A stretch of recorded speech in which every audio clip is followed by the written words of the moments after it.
Assalomu alaykum OpenShop YouTube kanali obunachilari. Bugun sizlar bilan yana bir Poco smartfonini obzorda ko'rishib turibmiz. Poco smartfonlarni ko'pchilik yaxshi ko'radi, chunki juda ham chiroyli dizaynda va juda ham kuchli protsessor, displeylar bilan chiqarishadi. Hozir mana shu smartfonni nomini aytmayman, Poco X8 Pro smartfoni. Poco X8 Pro Max obzor qilgan edim. Endi X8 Pro ni hozir sizlar bilan birgalikda kichkinagina obzor qilamiz. Bu smartfonni ko'pchilik biladi. Hozir o'zini albatta o'zini foydalanuvchilariga ham ega. Sizlar bilan bu smartfonni sekin ochib ko'ramiz. Xiaomi HyperOS. Bilmaganlar uchun ma'lumot, Poco kompaniyasi ham Xiaomi kompaniyasining sub brendi hisoblanadi. Poco by Xiaomi degan gaplar bo'lardi oldin. Даже korobkalarda ham shunaqa yozuvlar bo'lardi. Buni ko'pchilik biladi menimcha. Chexoli bor ekan, o'zini chexoli qora rangda ekan. Qora silikon chexol, sim kart ochadigani bor, hamma telefonlarda bo'lganidek va hozir yana ichida nimalar borligini ko'ramiz. Poco. Bu smartfonni olib qo'yaman. Ichidan mana o'zini 100 wattli adapter va Type-C kabeli chiqyapti. 100 wattli adapter degani o'zingizlar tushundinglar, telefon juda ham tez zaryad oladi degani, tezkor quvvatlash rejimi albatta bor. Endi sekingina telefonni ochib ko'ramiz. Mana telefon. Telefon dizayni sodda. Oldingi Poco seriyalariga qaraganda wow deydigan hech narsa yo'q, faqatgina soddagina, oddiygina qilib chiqarilgan bu qora modeli va yana boshqa rangdagi turlari ham mavjud. Uni OpenShop saytidan ko'ra olsanglar bo'ladi. Telefonni ko'rasizlar, sodda va chiroyli. Kameralari katta qilib ishlangan, xuddi Redmi Note 13 agar variantlarini seriyalardagi smartfonlarni eslasanglar, shunaqa katta kamera bo'lgan. Shunaqa chiroyli qilib ishlangan, ikkita kamerasi, ikkita obyektivi va spishkasi bu yerda turibdi. Undan tashqari telefonni mana yonlarini ko'rishingiz mumkin. Yonidagi mana pitaniya knopkasi yoni qizil qilib boshqacharoq qilishgan ekan. Undan tashqari xuddi iPhone smartfonlariga o'xshab tepalarida, yonlarida mana bunaqa chiziqchalari ham bor. Hozir bu chiziqcha o'zi urf bo'ldi. Balki iPhonedan oldin ham boshqa smartfonlar chiqargandir. Men bu haqida ma'lumotga ega emasman. Boshqa telefonda ham bor bo'lishi mumkin. Hozir shu narsani ko'pchilik qilyapti. Dynamic Island masalan urf bo'ldi, u narsani qilishdi. Отпечаткani yonga qilish urf bo'ldi, uni qilishdi. Mana hozir endi mana shu yondagi chiziqlarni qilishyapti. Va bu Poco X8 Pro smartfoniga juda ham yarashibdi.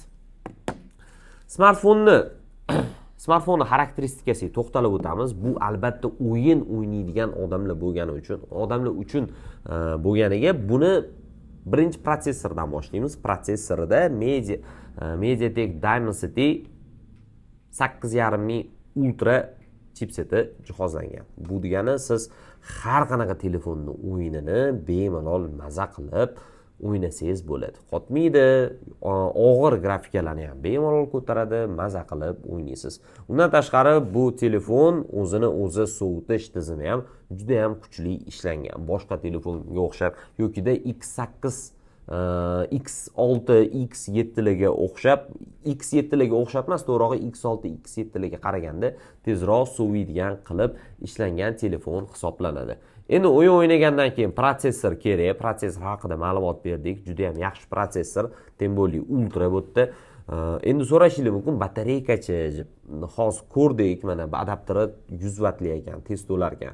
Lekin akkumulyatori 5000 mAh bo'lsa, masalan, hozir kundagi standartlarga qaraganda ozgina kamroq hisoblanadi. Chunki hozir 7000, 6000, 7000 mAhli akkumulyatorga ega bo'lgan telefonlar chiqyapti. Va bu telefonni akkumulyatori 6500 mAh tashkil qiladi. Bu ham juda ham yaxshi natija.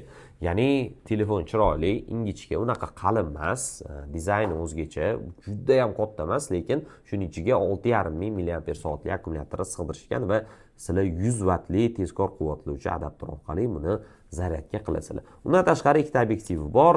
Основной obyektiv, yana asosiy kamerasi 50 megapikselni tashkil qiladi. Zoom'i bor, stabilizatsiyasi bor va telefoto kamerasi bor. Undan tashqari oldidagi selfie kamerasi ham naqd 50 megapikselni tashkil qiladi. Bu endi faqat o'yin o'ynaydigan odamlar uchun qanchalik kerakligini bilmadim, lekin o'yin o'ynaydigan odamlar uchun kerakli narsasi akkumulyatori va protsessori joy-joyida. Aytgancha, displey ham juda ham zo'r.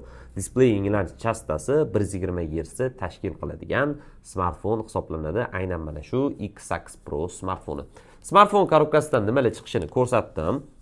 Undan tashqari hozir bu smartfonni chexolini kiyg'izib ko'rsataman, qanchalik chexoli yarashadi.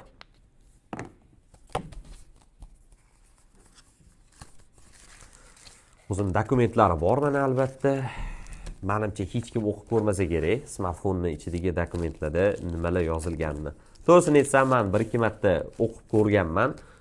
Qachon Nokia telefonlarini ishlatganimda ichidagi mana shunaqa dokumentlar, narsalarni o'qib ko'rgan edim, lekin hozirgi kundagi telefonlarni men o'qimayman. Chunki telefonning o'zini ichida ham bemalol o'sha kerakli ma'lumotlarni topsangiz bo'ladi. Mana telefonni chexolni kiydirdik. Boya biz qora deb ko'rgan ekanmiz. Bu qora emas ekan rangi. Mana ko'rishingiz mumkin. Qoradan ozgina ochroq, lekin seriyadan to'qroq bo'lgan rang. Xo'p. Nima deb nomlasak bo'ladi o'zbekchasiga bu rangni bilmadim, lekin juda ham chiroyli turibdi chexol bilan. Bu chexol bilan ko'rinishi endi chexolsiz ko'rinishni ham ko'rsataman mana. Bu chexolsiz ko'rinishi.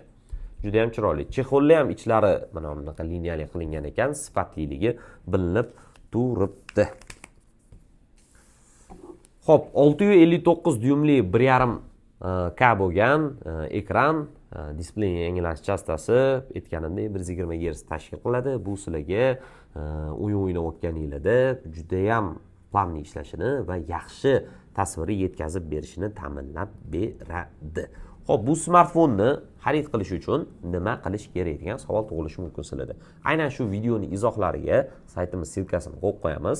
Silka orqali kirasizlar va Poco X6 Pro smartfonini qidiradigan bo'lsangiz, o'zi umuman olganda Poconing boshqa smartfonlari ham bor.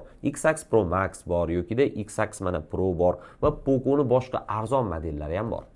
Xohlagan smartfonlarni tanlab turib, muddatiy to'lovga ham xarid qilsangiz bo'ladi. Sizlar bilan OpenShop kanali bo'ldi. Keyingi videolarda ko'rishguncha, iloji bo'lsa izohlarga qaysi smartfonlarga obzor olishimiz qiziq bo'ladi, o'sha narsani ham yozib ketinglar. Ko'rishguncha.